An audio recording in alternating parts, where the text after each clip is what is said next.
RMC Running. Benoît Boutron. Salut à tous, bienvenue dans RMC Running, le podcast d'RMC destiné à tous les passionnés de la course à pied, avec le seul, l'unique, le Georges Clooney d'RMC, Johan Durand, en direct avec nous. Salut Yodu. Salut à tous, salut Benoît. Et oui, Georges Clooney, mais je suis pas encore poivre et sel, hein. J'ai 40 ans, mais j'ai toujours pas de cheveux blancs. C'est donc, fou, chanceux. On peut pas tous dire ça. Chanceux. Oui, c'est ça le problème. Bien. Ouais, c'est ça. Oui. T'en as de la chance, qui sont plus jeunes que moi et qui sont un peu plus stressés. Oui, bah ça va. Pourquoi j'ai lancé là-dessus, moi? Quelle erreur. Erreur basique. Merci à tous pour le soutien sur les réseaux sociaux, vraiment on se régale, la communauté RMC Running grandit, que ce soit sur Strava, sur Instagram. Vous continuez de nous suivre également sur YouTube, là on est en direct sur YouTube, en tout cas l'épisode sera disponible sur YouTube, sur les plateformes de téléchargement, Apple, Spotify, Deezer notamment. Vous êtes ravis de les retrouver, nous aussi. C'est la suite de notre opération Adidas 10K Paris, opération menée avec Hyundai, partenaire officiel de cette course. On remercie Hyundai d'ailleurs pour le partenariat et on va prendre des nouvelles de toute notre team. Mathilde, Olivier, Christine, Thibaut, ils sont là. Ils sont vivants parce qu'ils ont passé une sacrée semaine. On va prendre des nouvelles. Et oui, une prépa 10K, c'est dur. On va pouvoir parler de tout cela. Et puis la séance d'entraînement, mon petit Yodu, ce sera comment optimiser les séances de fractionnés courts. On y passe tous. Personne n'aime ça, à part toi peut-être. Mais c'est un élément obligatoire. Les nouveaux coureurs n'aiment pas ça, ceux qui ont démarré par l'école d'athlètes, qui ont été bercés par ça, qui ont fait du 1500, du 800, du 3000, du 5000, des choses comme ça. Eux, ils aiment ça, mais effectivement, quand on fait du 10K, on est obligé de temps en temps venir sur la piste pour vraiment avoir des références et surtout pousser le cardio, pousser le physique. Donc, c'est vrai qu'on n'aime pas ça, mais il faut y passer. Et voilà, tu nous diras comment on le fait correctement aussi, parce qu'on sait jamais, quand on fait du 30-30, comment on passe les 30 secondes de récupération, est-ce qu'on court à fond, etc. Plein de questions que peut-être vous posez et auxquelles on pourra répondre. Et il y aura des questions de l'éditeur à la fin aussi, Johan. Tu pourras répondre à toutes les interrogations. Allez, enfilez les baskets, attachez les lacets, on prend des nouvelles de la team tout de suite. Les filles sont là, Mathilde et Christine, salut à vous deux. Salut. Salut la team. Je suis ravi de vous retrouver, voilà, 15 jours après, vous n'aviez pas démarré les séances d'entraînement, ça y est, c'est parti, donc on va prendre de vos nouvelles.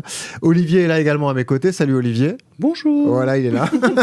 Et Thibaut va nous rejoindre, il prendra ta place d'ici quelques secondes. C'est la tradition, lorsqu'on encadre des préparations, on vous demande toujours des notes sur 10, le plaisir, la difficulté notamment, et puis la fatigue, parce que c'est important d'en tenir compte. Mathilde, tu mettrais quelle note sur 10 à ces trois critères? Plaisir, difficulté, fatigue? Sur l'ensemble des Non, trois une critères. de chaque, voilà. Ok, plaisir 8 sur 10. Ouais. Difficulté 6-7. Ok, quand même, ouais. Ouais, et la dernière c'était la fatigue. La fatigue, j'ai fait d'autres séances en plus du programme, donc c'est vrai que fatigue un petit peu plus, 7 on va dire. Ouais. Les curseurs sont élevés là, Yodu, quand même. Déjà. Oui, ça... Fatigue à 7, bon. Après, on est au cœur de la prépa est relativement courte. Il y avait que 5 semaines de travail, donc là on est à 3 semaines de l'échéance. Donc effectivement, on est un peu dans la période la plus difficile, parce qu'après les 15 derniers jours, ça va être des séances tests, affûtage, un peu plus rapides, donc peut-être avec moins de volume. Donc effectivement, là on est un peu au cœur de la prépa, ouais. Je rappelle, l'objectif de Mathilde, c'est 50 minutes au 10 km. Voilà. Oui, tout à fait. Et le 10 km, c'est dans 19 jours. Donc oui, il faut charbonner maintenant, parce qu'après, il y aura pas mal de récupération. Comment ça va, Christine, alors? Très bien. Ça va? Ouais. Les notes sur 10, plaisir, difficulté, fatigue?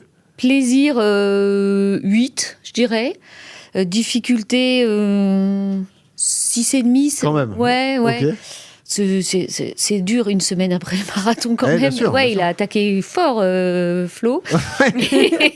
Et fatigue, je dirais 4-5 par là, parce que ça va en fait, les jambes récupèrent. En fait, si j'ai de la fatigue, c'est parce que j'ai fait des séances après le taf et que j'ai les jambes lourdes. Ouais. C'est lié aussi à ta vie professionnelle. Voilà. Tu sais, on lui a dit, t'as un phénomène, donc faut que tu t'en occupes.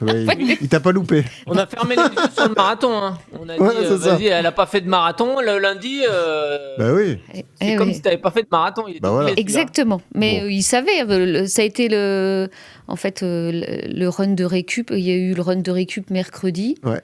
Et voilà, je m'étais laissé 2 jours sans rien faire du tout. Bah t'as bien fait. Ouais. Oui. Et du coup, t'as repris et donc tout va bien pour toi. Toi, on rappelle ton objectif, 40 minutes. Oui. Ouais, on est d'accord. Oui. Oui. Ah ouais, j'y compte bien. Ma montre, elle me l'a dit aussi ce matin. Ah bah voilà, tu vois. Elle dit 39,53. Elle est avec nous, c'est bon. La montre, elle est avec moi. Là, ok. Comment ça va, Olivier, alors ? Super. Grosse période de travail aussi dans la vie pro et agitée, j'ai l'impression. Ouais, moi, si on commence par la fatigue, je vais dire 4-5 pour ce qui est course, mais plutôt 11. Plutôt 11 de l'autre côté, du coup, il y a un... Ok. Voilà, c'est un petit... on compense. Le plaisir, la difficulté, alors difficulté 5-6, c'est très bien. Plaisir 9. Je trouve ça vachement ludique. Okay. Quand tu sors du marathon et que tu fais des trucs comme ça, où tu changes d'allure, où tu vas vite, où tu marches, où tu cours, où tu trottines, où tu revas vite, c'est génial. Ça passe les séances d'1 heure, ça passe comme ça. Tu fais c'est fini. C'était les particularités pour vous d'ailleurs. Christine a beaucoup d'expérience sur toutes les distances. Vous, Mathilde et Olivier, vous êtes encadrés donc par un coach, c'est Florian Idziak de My Running Club qui vous encadre. Ouais. Ça vous apporte quelque chose ? Vous sentez directement ? Toi, j'ai vu d'ailleurs sur Strava, Mathilde, tu l'as véritablement, mis. C'est marrant, des séances structurées et tout. T'étais ravie de découvrir ça. J'adore beaucoup justement cette approche suivie des différentes séances, des spécificités différentes. Et c'est vrai que j'ai pas l'habitude en fait tout simplement, et de structurer comme ça toute la semaine. Pour moi, ça a été vraiment un vrai bonheur. Voilà. Donc tu prends du plaisir dans cette prépa. Même si ça y va, mais les séances avec Flo, c'est vraiment génial. Toi aussi, Christine, mine de rien, parce que même si tu as beaucoup d'expérience, ça t'apporte beaucoup comme ça d'être suivie par un coach comme ça sur cette courte période ? Oui, parce qu'en fait, j'ai jamais préparé de 10K. Donc en fait, moi, j'ai toujours préparé des marathons. Et souvent, dans la préparation marathon, il y a des semis qui se greffent ou des 10K, mais je les ai jamais préparés pour faire vraiment une allure spécifique. L'allure tombait, le chrono tombait, j'étais contente. Mais là, effectivement, je suis très contente de découvrir ce que c'est un plan pour un 10K et pour faire un sub 40. Quoi. Bah voilà. Je suis très contente. Sub 40, c'est 4 km, donc ça commence à être des allures très, très, très solides. Donc. Ouais. Voilà. Avec le parcours qu'on va afficher d'ailleurs sur notre vidéo YouTube, vous irez voir ça. C'est un bon régal, ce 10 km Yodu. T'as vu ça C'est le sens inverse de l'an dernier. Voilà, on gravit les Champs-Élysées avant la fin. Ouais. À voir, voilà, c'est vraiment le sens inverse de l'an dernier. Donc l'an dernier, on se plaignait de la côte au Trocadéro qui était au 8e et qui arrivait après les quais de Seine, là, entre le 5 et le 8. Il y avait ce mur à Trocadéro. Là, effectivement, c'est l'inverse. On va descendre d'entrée de jeu, puis taper jusqu'au 5 les quais de Seine. Et après, il faudra remonter vers l'Arc de Triomphe. Et c'est vrai que c'est les 2 derniers kilomètres sur les pavés en faux plat montant du 8 au 10. À voir si on préférait pas prendre un mur au 8e pendant 50 mètres et qu'après derrière ça soit un petit peu plus roulant que 2 km de faux plat.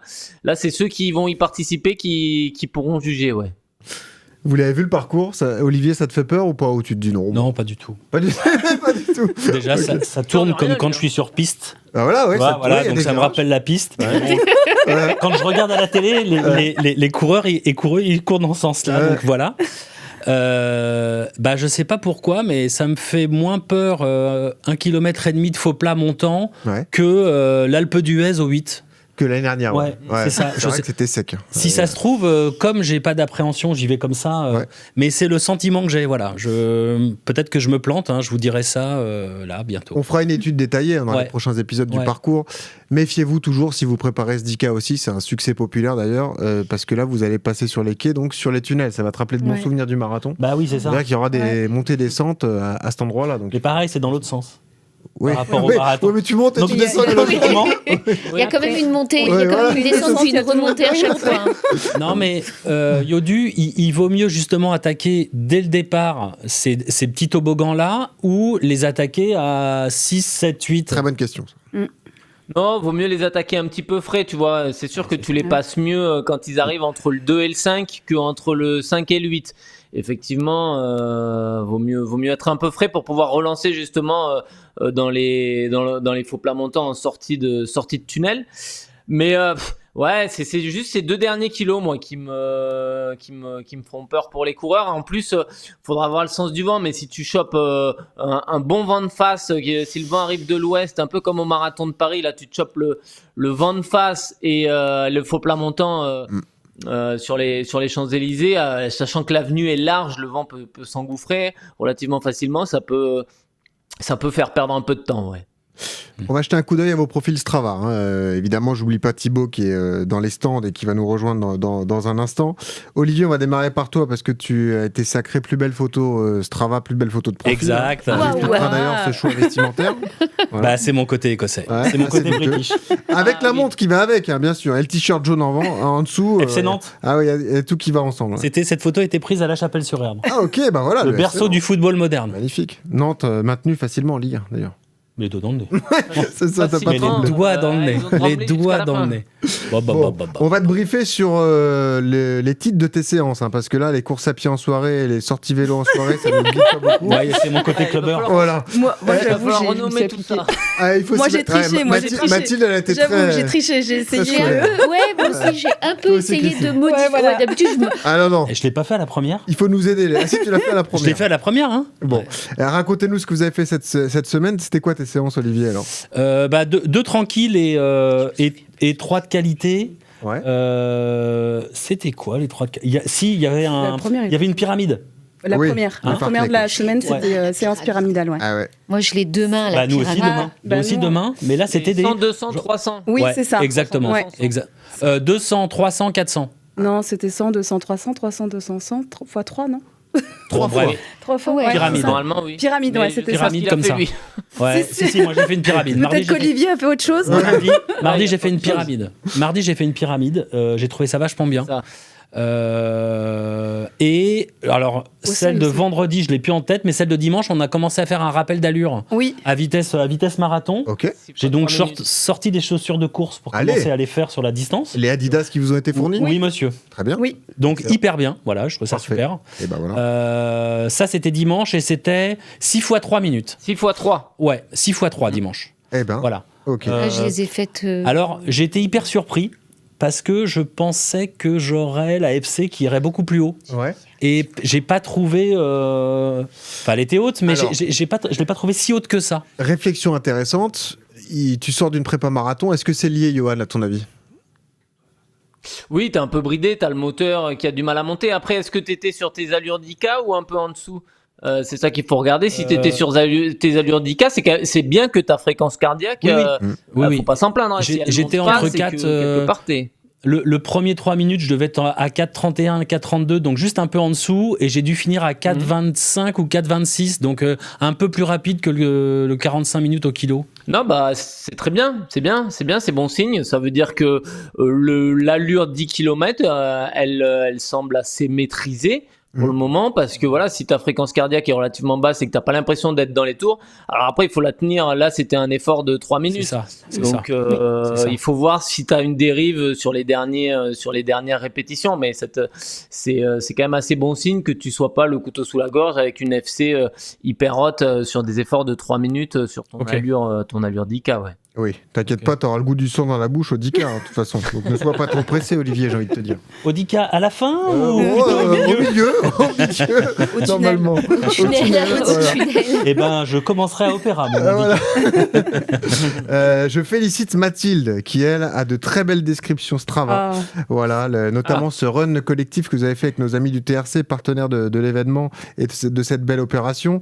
On peut voir d'ailleurs la photo collective. Oui. Vous étiez tous les 4. Mathilde, donc cette semaine, là je vois ce footing de récupération. Ça avait démarré comme Olivier, avec cette pyramide 3 x 100, 200, 300, 200, 100. Que j'ai découvert aussi sur ce type d'exo. C'est dur, hein? C'est dur. Je l'ai faite sur piste. Et ma question d'ailleurs, c'était de savoir si les séances de fractionnés, c'était bien de varier en fait entre la piste et du coup hors terrain piste quoi, pendant la semaine par exemple. Yodu. Oui, on peut. C'est le 10 km route, il est couru sur la route. Donc effectivement, moi j'aime bien quand même.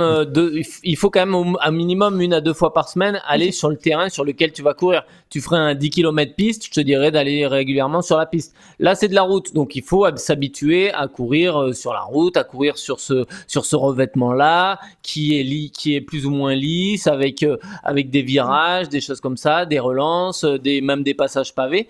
Donc il faut faut s'apprendre à courir là-dessus. L'anneau de piste, c'est tout de suite plus facile. Il y a un rebond, il y a un retour d'énergie qui est quand même meilleur avec le tartan. C'est hyper régulier, t'as pas de faux plats, t'as pas une seule bosse. Donc effectivement, pour moi, ouais, il faut de temps en temps aller sur la route, aller une fois sur la piste pour débrider le moteur et aller vite et pas se poser de questions et faire le fractionné rapide avec les marquages sur piste. Hein. Si c'est des 200, des 300, des 400, c'est hyper facile. Vous avez tous les marquages au sol. Et le reste, tout ce qui est fractionné, aller sur la route, sur une voie classique goudronnée, pour aussi pouvoir mettre les chaussures de compétition et s'habituer à ça, ouais. Mais je trouve ça bien ce que tu as fait, enfin je crois que c'est ce que tu as fait d'après ton Strava, c'est de faire les fractionnés courts sur piste et de faire le seuil en revanche en nature. Oui, c'est ce que j'ai pensé sur la semaine, ouais, tout à fait.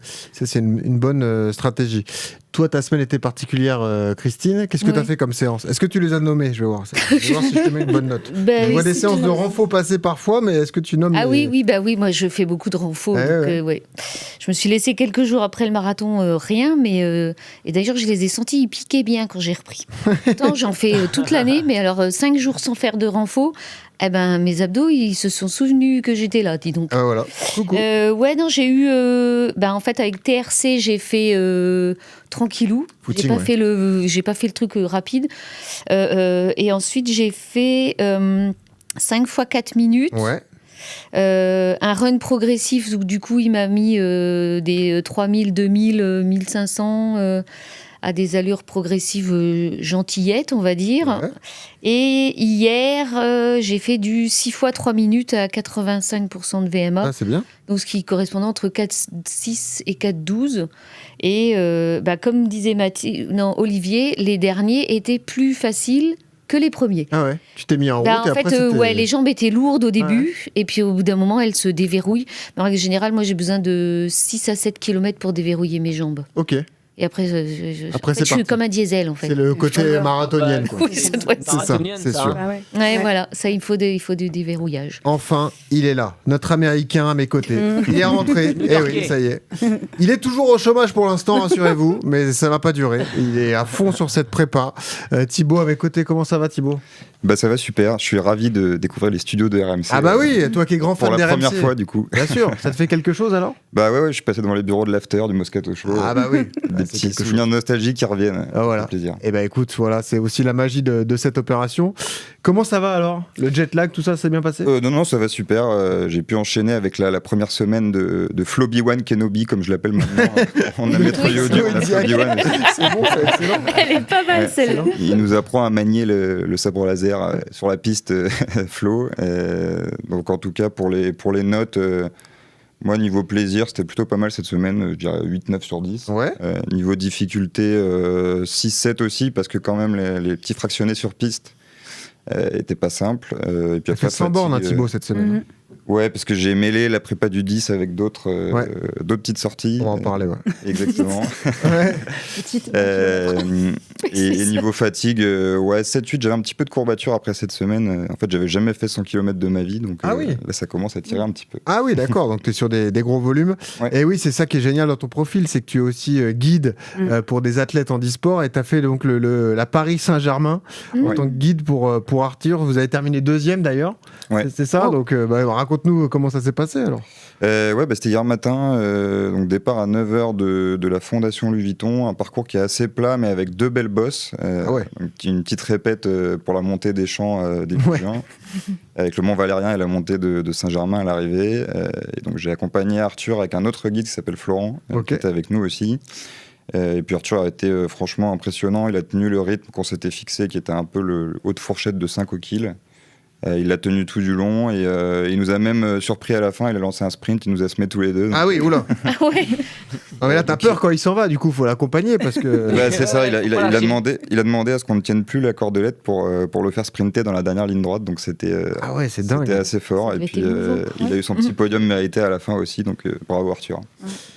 T'as raison, Christine, ça doit être très émouvant de passer la ligne avec quelqu'un, d'accompagner quelqu'un et de sentir le bonheur qu'il ressent lui. Ça doit être des moments très forts. Ouais, c'est des émotions que je recherchais aussi avec cette expérience-là. Et effectivement, déjà tout le long de la course, on a des encouragements encore plus appuyés parce que parce qu'il y a Arthur qui court avec nous, et puis le passage de l'arrivée, le fait de se checker à la fin, et puis de sentir qu'on a contribué à ce temps-là, c'est vraiment cool, et je suis content de m'être entraîné avec lui et d'avoir fait cette course, du coup. Tu nous détailles un peu ta semaine, parce que je vois les sorties à Annecy. Qu'est-ce que c'est alors, cette séance active du Maître Yodu et de Floby-One Kenobi? Tu peux nous la décrire un peu ou... Du coup j'ai commencé la semaine avec les séances de Florian, donc il y avait une séance EF au début de semaine pour se mettre en jambes, la séance avec les fameuses pyramides là qui m'ont bien fait mal aussi. Moi il fallait que je passe sous les 3 hauts kills sur les 100, 200, 300, donc là... Ouh là là, oui. La première pyramide, je me suis dit, tiens, finalement, c'est pas si dur. Et puis en fait, la deuxième et la troisième. C'est là où c'est dur. Je regardais les autres personnes au stade en me demandant ce que je faisais là. Donc, ça, c'était la deuxième séance. On a eu la séance TRC après. D'ailleurs, petit big up à eux, à Charles aussi, parce que les dotations qu'on a eues, c'est super cadeau. Et puis, il est bon celui-là. Hein. C'était cool. Pas très sympa, mais il est efficace.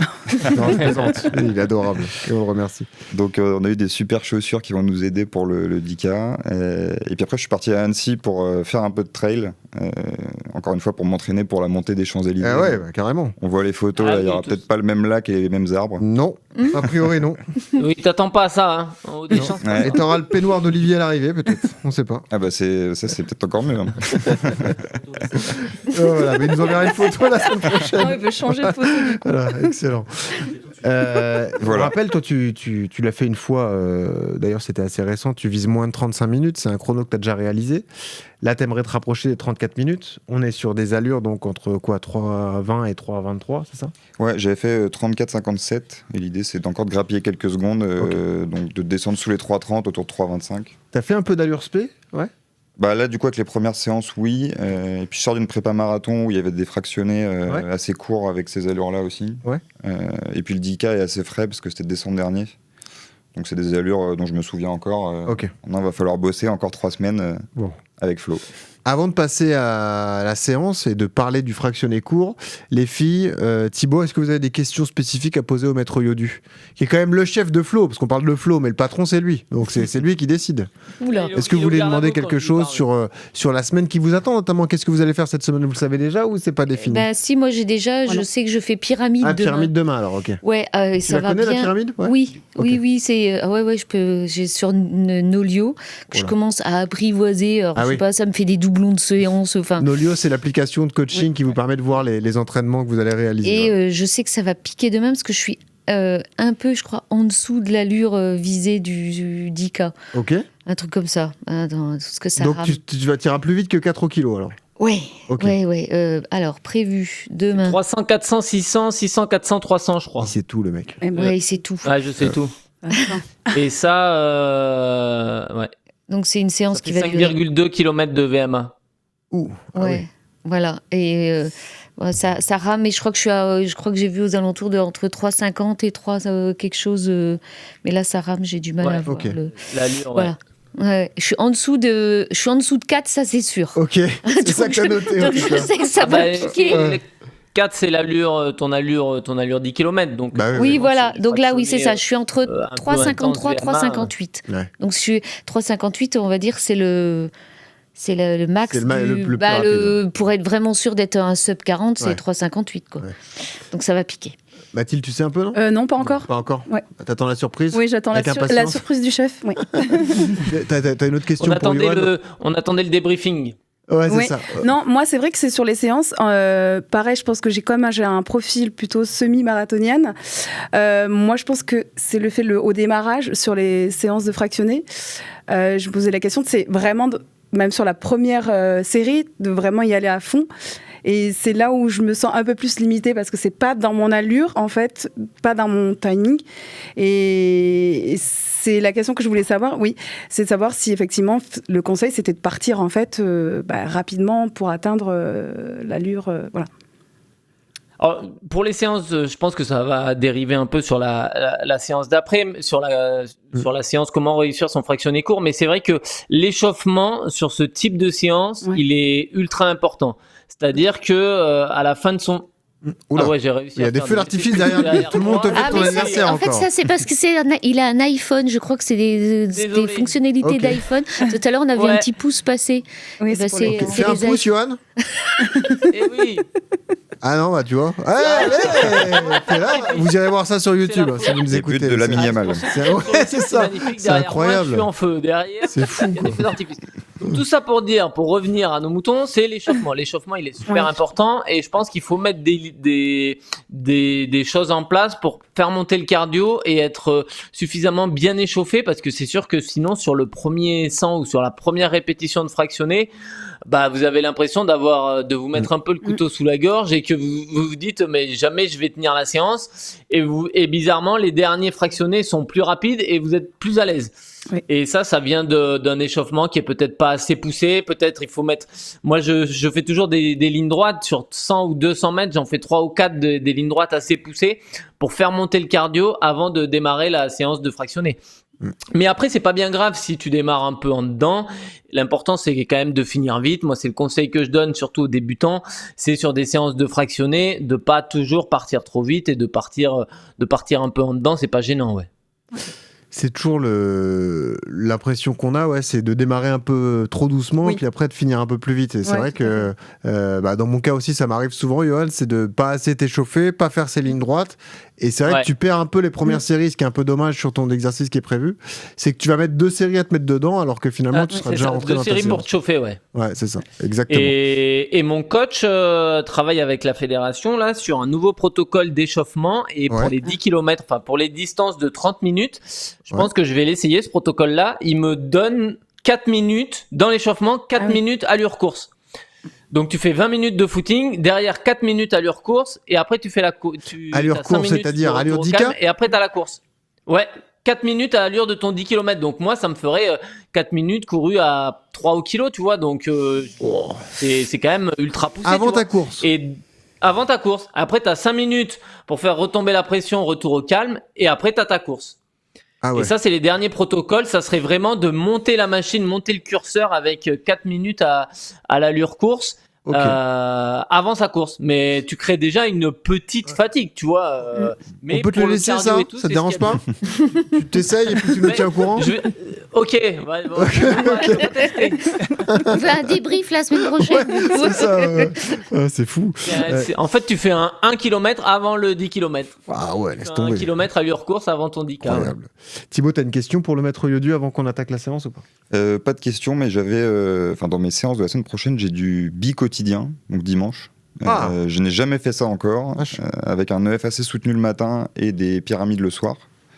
Il est vraiment énervé, Floyd Diac. Je sais pas ce qu'il a, je sais pas ce que vous avez fait. Mais... Ah non, mais il n'aime pas les mecs qui vivent qui sont en vacances à New York. C'est fou. C'est ça. Ça te fait peur, t'appréhendes? Je vais voir ce que ça va donner parce que j'ai jamais couru 2 fois dans une journée jusqu'ici. Ok. Donc un peu d'appréhension. Ouais. Bon, ne reviens pas blessé, c'est tout ce que je te demande. Non. Lundi, reviens en forme, quoi qu'il arrive, sur ces 2 séances. Allez, on passe tout de suite justement au conseil du maître Yodu. RMC. La séance. Parlons donc de cet effort court mais intense, l'intérêt des fractionnés courts, Yodu. Déjà, on va déterminer la durée, la distance. C'est quoi un fractionné court? En général, on dit quoi? Inférieur à 3 minutes, à 2 minutes? Ouais, inférieur à 2 minutes, j'ai envie d'appeler même 1 minute 30, tu vois, un fractionné court, c'est vraiment un intervalle entre 20 et 1 minute 30, donc après, on est sur un fractionné intermédiaire et au-delà de 6 minutes, on est sur un fractionné long, donc de 1,30 de 2 à 6, on est sur un fractionné intermédiaire, donc fractionné court, ouais, c'est vraiment quelque chose d'intense, qu'on va répéter plusieurs fois suivant le nombre de séries, mais effectivement, ça va de 30 secondes pour le minimum. C'est rare qu'on fasse moins de 30 secondes. Hein. Ça peut arriver des fois de faire des 20 secondes ou des 100 mètres, des choses comme ça. Mais ça va effectivement du 100 mètres au 500 mètres, grosso modo 400-500 mètres pour le fractionné court. Ouais. Rappelle-nous l'intérêt du fractionné court. Alors, à quoi ça sert concrètement? C'est de développer ta VMA, tout simplement, travailler ta VO2 max et de développer ta VMA. C'est travailler ta vitesse, ton explosivité, ta capacité à mettre du rythme au sol, à envoyer un petit peu, à travailler cette vitesse-là et à développer justement ta fréquence cardiaque max aussi, à essayer de la repousser un peu sans cesse tes limites. Musculairement, ça travaille aussi parce que plus tu cours vite et plus tu vas avoir un appui rapide au sol, plus tu vas avoir un impact, plus tu vas avoir ce phénomène un peu d'explosivité comme j'en parlais tout à l'heure. Donc c'est un peu tous ces facteurs-là qui fait que pour des coureurs marathoniens, des coureurs un peu avec une grosse base foncière, avec une grosse caisse qui ont un peu de diesel, tout simplement, ça te permet justement d'aller sur des zones que les gens n'aiment pas forcément, n'aiment pas travailler ce secteur-là, mais c'est important d'améliorer cette vitesse-là, ouais. Ça me rappelle Florian Hoth qu'on a fait plusieurs fois dans ce podcast. Elle est double championne du monde du 100 km. Elle déteste les fractionnés courts. C'est un calvaire. Autant courir 25, 30 ou 45 bandes, ça lui pose pas de problème. Mais toutes ces séances là, c'est plus compliqué. Mais il y en a beaucoup, Je disais c'est pour les filles parce que vous êtes plutôt semi ou marathonienne. C'est les séances que vous appréhendez le plus. Mathilde, c'est celle qui te gêne le plus dans la préparation? Oui, je pense que c'est les séances qui sont les moins abordables pour moi parce que en tant que profil plutôt de mi-distance, on va dire. Mais après, l'exercice est très intéressant et voilà. Et tu le fais sérieusement? Oui, j'y prends. Ouais. Tout à fait. T'aimes ça, toi, Christine? Je vais pas dire que je suis fan ou pas fan. Il faut le faire. Et comme disait Yodu, ça fait développer la VMA. Et c'est bien. Et d'ailleurs, moi, j'avais une question parce qu'on a tous une montre Garmin, Coros, enfin peu importe, où du coup, on a sa VMA qui est indiquée dessus, enfin sa V2 max. Et alors moi, elle est à 54. Alors je sais pas si elle est correcte ou pas, mais quand je suis allée ce week-end, le week-end dernier à Bourg-Saint-Maurice, et que j'ai fait mon marathon, elle est descendue à 51. Et là, d'avoir repris à courir, elle est remontée direct à 54. Alors, est-ce que c'est le fait de l'altitude qui joue ou il y a autre chose Voilà, je me suis posé cette question parce que je m'étais pas rendu compte l'année dernière si ça m'avait fait la même chose. Alors, si je peux me permettre, avant l'analyse technique de Johan, je te donne un exemple concret. Moi, j'étais parti à Font-Romeu, rejoindre Johan d'ailleurs sur son camp ASICS.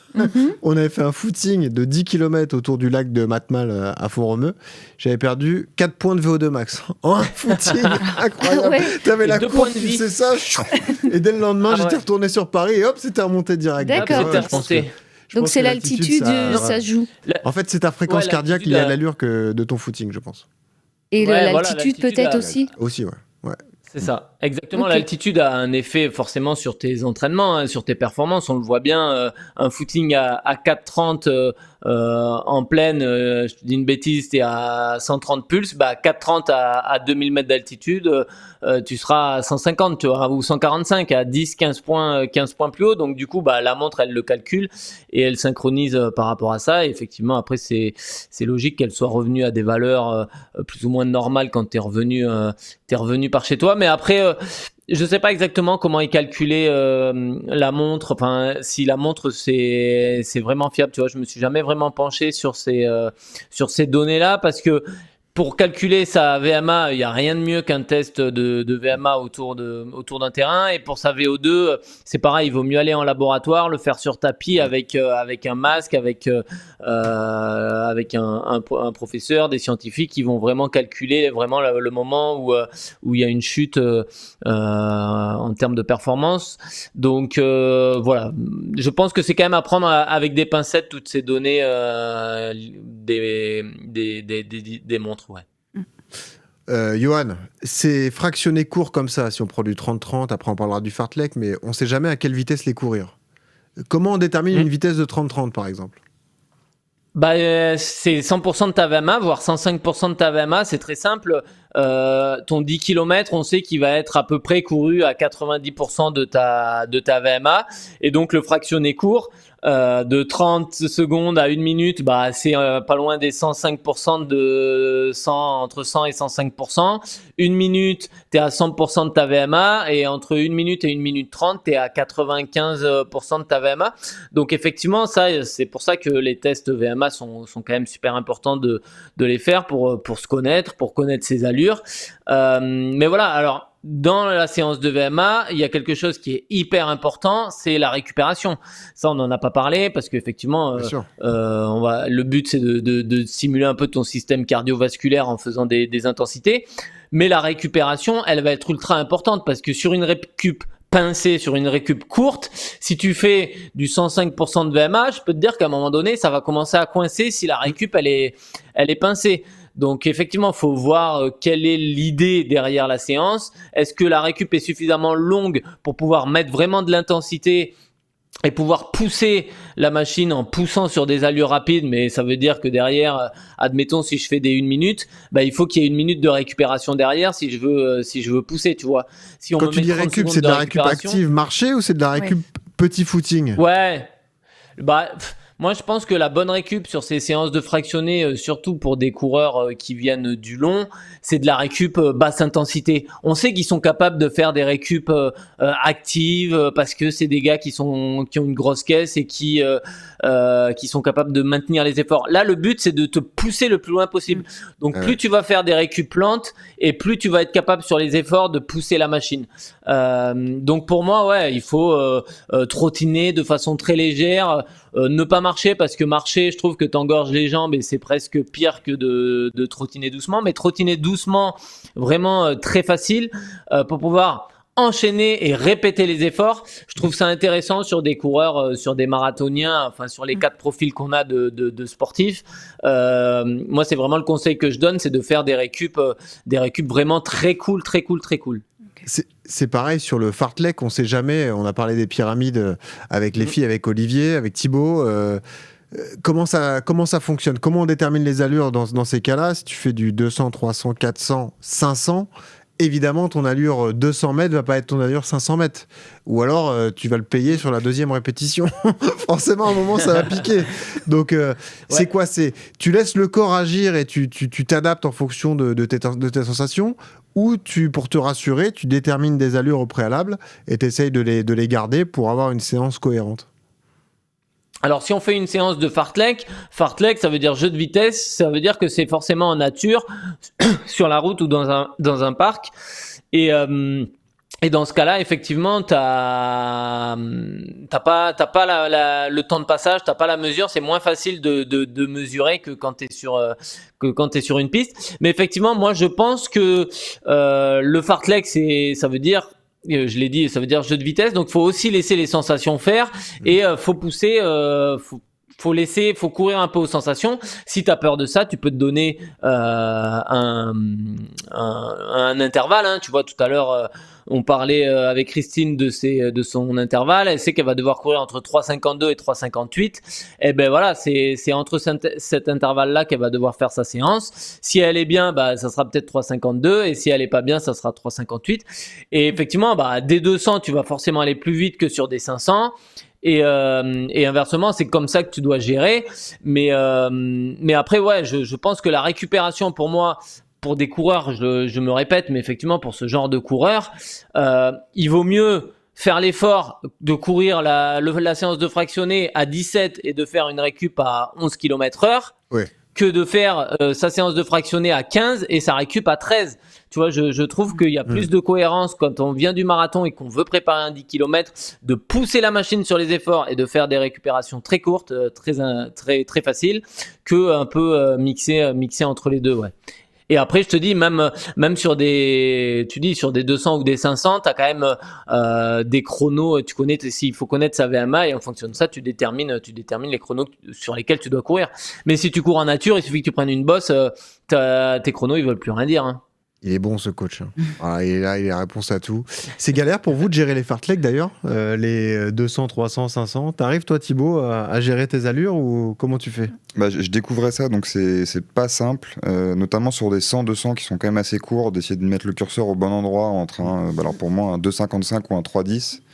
Ça fait bizarre sur la montre quand ça passe sous les 3. Ouais, ça fait bizarre. Non, on se dit, oh là là, mec, qu'est-ce qui se passe?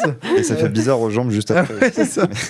Mais il y a ce premier sujet-là, et après, il y a aussi, lorsqu'on fait 3 pyramides, typiquement la troisième, de maintenir l'allure qu'on avait, alors peut-être pas facilement, mais plus facile, en tout cas, les 2 premières. Ça reste très compliqué. Et sur 100 mètres, 3 secondes sur 100 mètres, c'est un écart monstrueux au kilomètre, donc Donc c'est ça qui est un peu dur à gérer quand on découvre. Ouais. Vous aussi les filles, vous galérez à trouver les bonnes allures? Oui, c'est pas évident. C'est vrai que regarde la montre et c'est un exercice dans l'exercice, effectivement. Après, ça n'a pas une importance primordiale. On n'est pas à la seconde près non plus. L'important, c'est l'effort que tu infliges à ton corps, j'imagine, Johan. C'est-à-dire que, Oui, c'est de travailler la résistance sur un effort intense. Le 10 km, c'est quand même un effort intense. Donc, l'idée de ces fractionnés-là, c'est de résister et de maintenir justement cet effort. Alors après, si vous avez peur de ne pas être dans les bonnes allures, le plus simple, c'est d'aller sur une piste et de faire au métrage et de savoir, par exemple, mon 200 mètres, je dois le courir en 45 secondes. Et ben, dans ce cas-là, c'est quand même ultra simple. Tu pars et quand tu passes en 22,5 au 100, tu sais que tu es sur la bonne allure pour faire 45 au 200. Et si ton 500, tu dois le faire en 2 minutes, bah, c'est pareil. Tu vas avoir des temps de passage relativement simples à calculer, quoi. Christine, toi aussi, Oui, j'ai beaucoup de mal. Mais même sur les séances où j'ai du 3000 où les allures je ne veux pas dire se chevauchent, mais il y a des petites variations. Ouais. J'ai beaucoup de mal à tenir. Alors, je suis tout le temps en train de regarder ma montre ou alors ça me dit dans l'oreillette, on va dire, je suis trop rapide, je suis trop lente. Ah oui, tu les mets sur ta montre. En fait, je sais pas, ça s'est paramétré tout seul. Donc ça me dit speedlow, machin. Le métronome, là, c'est un enfer. Mais ça m'évite en fait de regarder tout le temps ma montre. Donc j'essaye de... Mais c'est pas un exercice facile. Ouais. Mais c'est bien, ça permet d'essayer de se contrôler, d'essayer de un chouille ralentir ou accélérer. Non, c'est pas un exercice simple, mais comme disait Johan, c'est nécessaire pour progresser de toute façon. Bien sûr. Ouais. Moi, là, pour vous donner une idée, hier, j'ai fait des 6 minutes. Et je m'étais dit, je vais faire des 6 minutes, mais j'avais pas d'allure prédéfinie. Mais je m'étais dit, pour mes 6 minutes, j'ai le droit de regarder ma montre que 2 fois. C'est-à-dire que je savais à peu près que je m'étais dit, tu regardes la montre 2 fois et après tu gères à la sensation. Donc je regardais généralement au bout de 2 minutes 30. Et puis la fois d'après, tu regardes toujours vers les 5 minutes en pensant qu'il reste 10 secondes. Tu vois, tu dois dire, ça va pas tarder à sonner. Tu regardes. Là, après, t'es déçu, tu prends le coup de bambou psychologique. Voilà, pam. C'est exactement ça. Mais ça, vous pouvez le faire pour vraiment courir à la sensation, pour pas avoir le nez rivé dessus. C'est de se dire, allez, vas-y, sur mon fractionné de 3 minutes, vas-y, je regarde aux environs de 1 minute 30. Pour voir si je suis quand même dans les bonnes allures. Et après, courir à la sensation, c'est quand même important de s'écouter. Le fartlek, c'est aussi ça le but, c'est de courir à la sensation et à la forme du jour, et pas essayer de tenir tout coûte que coûte en risquant une blessure, en risquant un surentraînement si jamais vous allez trop loin dans la gestion de l'entraînement. Ouais. Johan, dis-moi, on le fait tous. Est-ce que c'est complètement débile d'aller plus vite sur les 2 dernières séries, par exemple? C'est-à-dire de maintenir une régularité et de finir très fort. Est-ce qu'il y a un vrai intérêt à faire ce truc ou non? Aucun, c'est juste psychologique en fait. C'est la tête, ouais. Ah, c'est juste psychologique, mais on le fait tous, on est d'accord. Oui. C'est juste la tête. Je redonne mon exemple de dimanche, mais je faisais des 6 minutes, je devais les courir entre 3 et 3,5. Le dernier, j'ai fait 2,58. Et alors que le troisième, je le fais à 3,4 au carton en me disant, si j'arrive à maintenir le dernier, si je maintiens la même allure. Ouais. Et quand j'ai regardé ma montre au bout de 3 minutes et que j'ai vu 2,59, j'ai dit, maintenant je descends pas en dessous de 3. C'est l'ego du coureur. Oui, alors, c'est très bien parce que quelque part, c'est ça aussi, le coureur, c'est cette façon de se pousser et d'aller chercher toujours plus loin, repousser ses limites et repousser ses chronos. Et donc, on peut pas en vouloir à un athlète de vouloir finir fort. Et je trouve que, en plus, quand tu finis fort, tu finis sur une note positive et tu oublies un peu le début de séance qui était un peu galère où tu as eu du mal à te mettre dedans. Oui, il y a un sentiment de fierté, je pense. Aussi, qui ressort. Ouais. Ah oui. De toute façon, ce qui est dur sur une séance de fractionné, c'est quand tu es en plein cœur de la séance. Tu as fait 7 répétitions, tu sais qu'il en reste 7. Ouais. Tu te dis, là, ça va être long. 14. Non, mais que ça dépend les chronos que tu fais.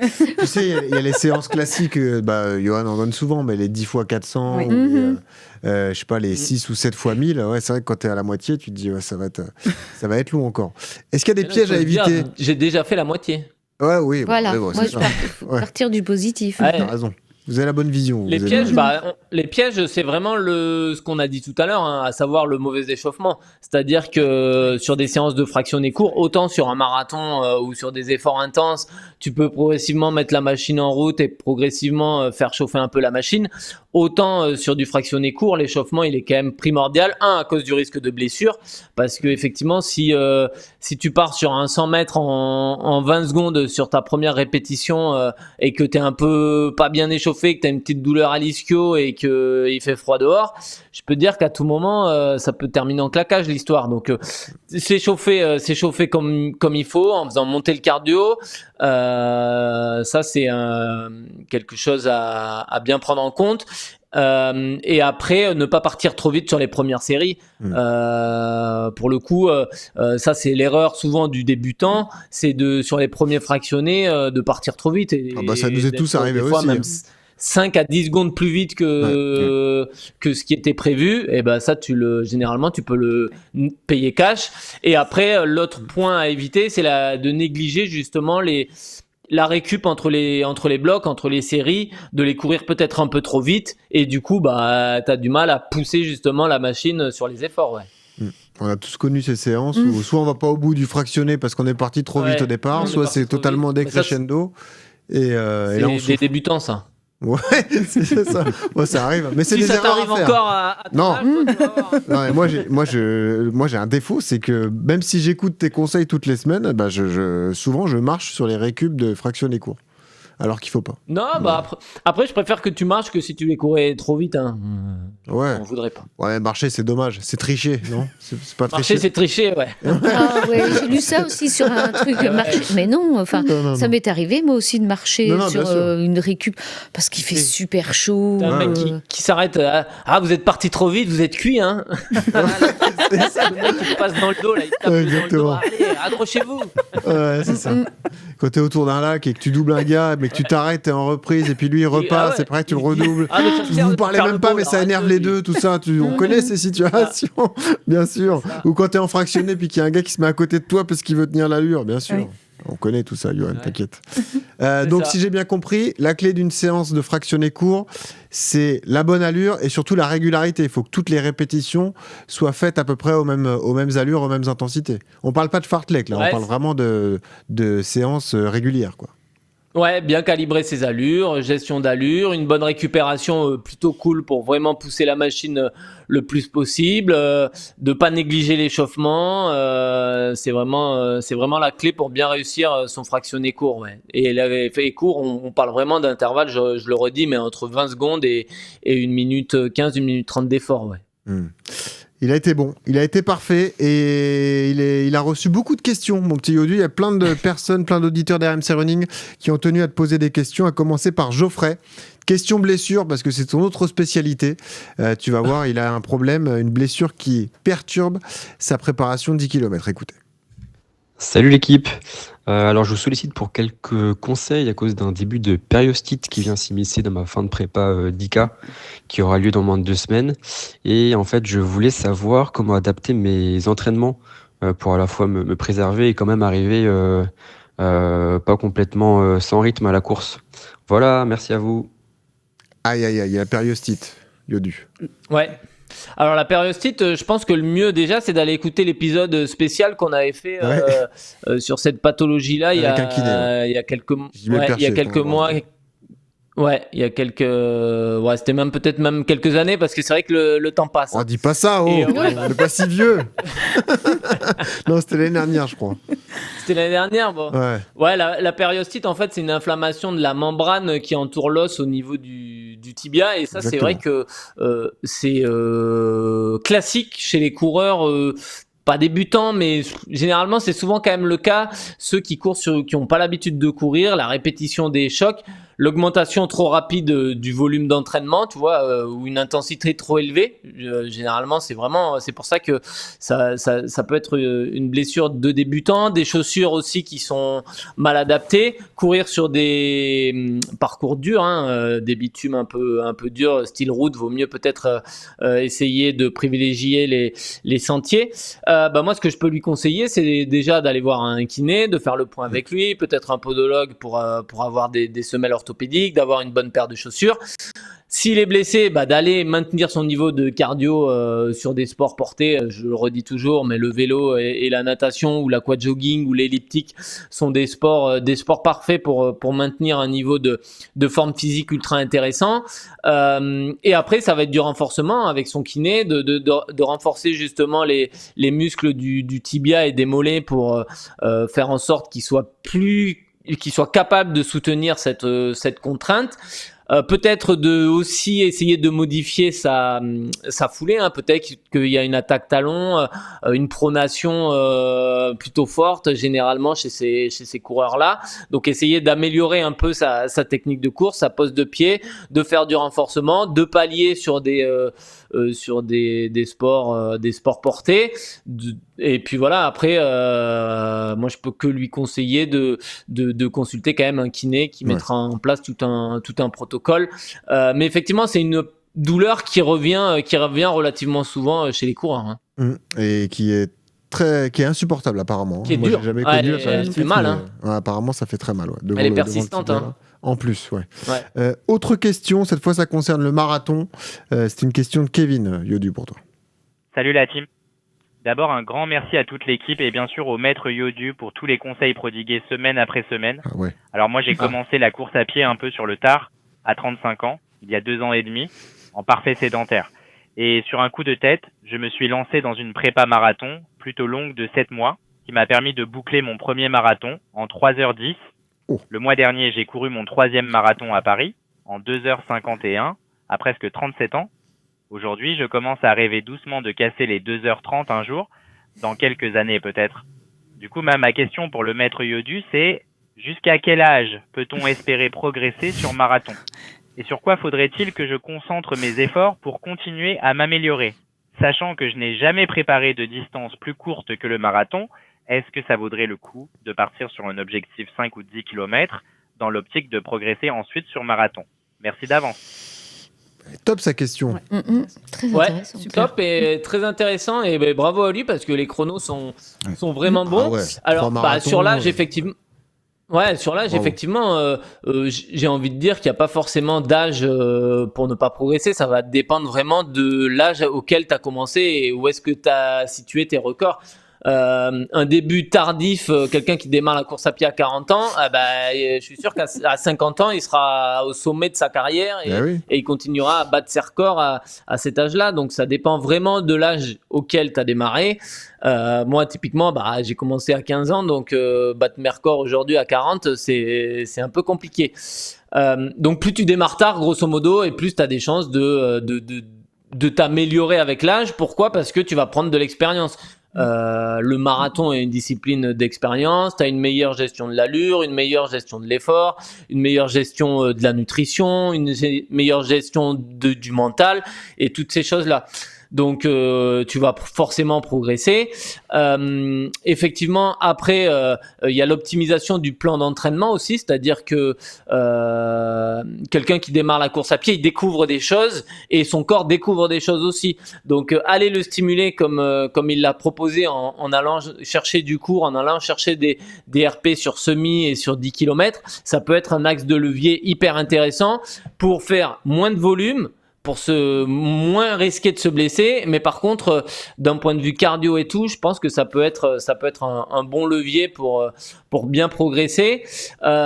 Et après, avec l'âge, ce qui va être important, c'est peut-être de baisser le volume, mais c'est de faire de plus en plus de renforcement pour éviter justement les blessures et la perte de mobilité qui est souvent liée à l'âge. C'est-à-dire que plus tu vieillis, et moi je le vois, plus j'ai l'impression de vraiment perdre en mobilité, en souplesse, en tout ce qui... J'ai l'impression d'être hyper raide un peu de partout. Et ça, effectivement, pour retrouver une foulée plutôt ample, plutôt légère, plutôt aérienne, il faut faire du renforcement, il faut faire du travail pour garder justement cette capacité-là, ouais. Yodu, c'est le père Fouras au réveil. Hein. Donc, il faut un moment pour réveiller la machine et après c'est Et il n'a que 40 ans. Il n'a que 40 ans, mais tu sais que j'allais venir vers toi parce que et je te remercie vraiment, Christine, parce que je trouve ça très motivant pour tout le monde quand tu publies les vidéos de renfo sur le groupe RMC Running. Oui, en fait, je me suis dit, je les mets un peu en me disant ça donne. Alors, je les fais pas toute seule. J'utilise une application. Ce n'est pas mes exercices. C'est une application sur laquelle je suis abonnée depuis 2 ans. Ouais, mais tu le fais. Mais je le fais. On le fait pas tous. Hein. Voilà, mais pas tout le temps. Et effectivement, et pour rebondir un peu sur la question qui est très pertinente de cet auditeur qui dit jusqu'à quel âge on peut progresser. Moi, comme cet auditeur, j'ai commencé sur le tard parce que j'ai fait mon premier marathon à 42 ans. Ouais. En 3,54 ou 55, je crois, j'ai plus le chiffre exact. Et mon dernier a passé 50 ans, puisque c'était là en mars, où j'ai fait 3,09. Donc, on peut lui dire que oui, effectivement, il a encore un petit peu de marge pour progresser. Ouais. Et comme dit Johan, effectivement, le renfort, c'est hyper important pour éviter de se blesser. Et moi, je le vois bien que depuis que je fais sérieusement mes séances de renforcement en utilisant un programme qui n'est pas spécial coureur, je vois une nette différence, parce que la plupart du temps, on me dit toujours « mais t'as l'air pas fatigué à l'arrivée de ton marathon ». Ouais, parce que t'es tellement gainé et préparé physiquement que tu peux affronter tout ça. Après, je regardais Thibaut en même temps, parce qu'on peut se rendre compte des allures. Pour vous ayez un ordre d'idée, donc l'idée de Kevin, c'est de passer de 2,51 à 2,30. Ça veut dire gagner 30 secondes au kilomètre. Ça veut dire passer de 4 minutes au kilomètre à 3,30. Donc, c'est un beau défi. Il va falloir y aller étape par étape. Hein. C'est pas impossible, mais il y a du travail. Ça, c'est sûr, parce que c'est... Oui. Enfin, les barres sont mythiques, d'ailleurs. La barre des 3 heures au marathon est mythique, celle des 2,50 aussi. 2,30, c'est encore autre chose. Thibaut, toi, tu le sais bien, parce que c'est un peu tes allures, d'ailleurs, 10K et tout. Il y a un gap, quand même. Hein. Ouais, entre le tenir sur 10 et sur c'est ça, il y a un gap. Alors, j'ai des copains qui ont fait le jump de 2,50 à 2,34 récemment. Solide. Mais ils ont mis 3 ans et ils sont à 110-120 bandes par semaine. Voilà, c'est ça. Voilà.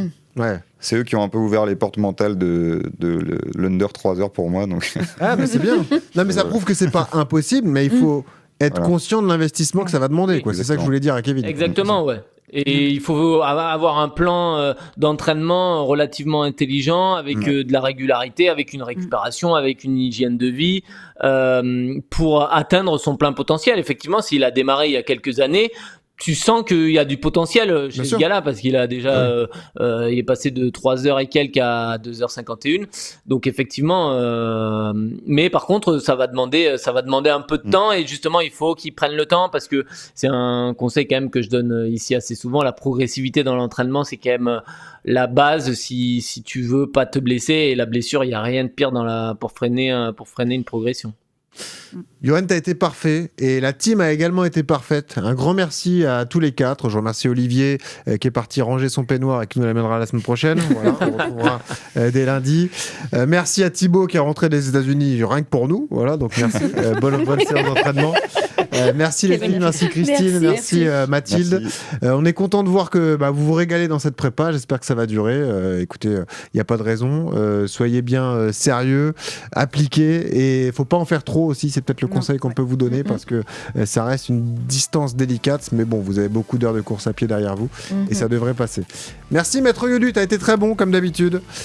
On vous souhaite à tous une bonne prépa si vous préparez l'Adidas 10K ou une autre course. Et toujours ce conseil pour terminer, quand vous courez, souriez, ça aide à respirer. Salut à tous.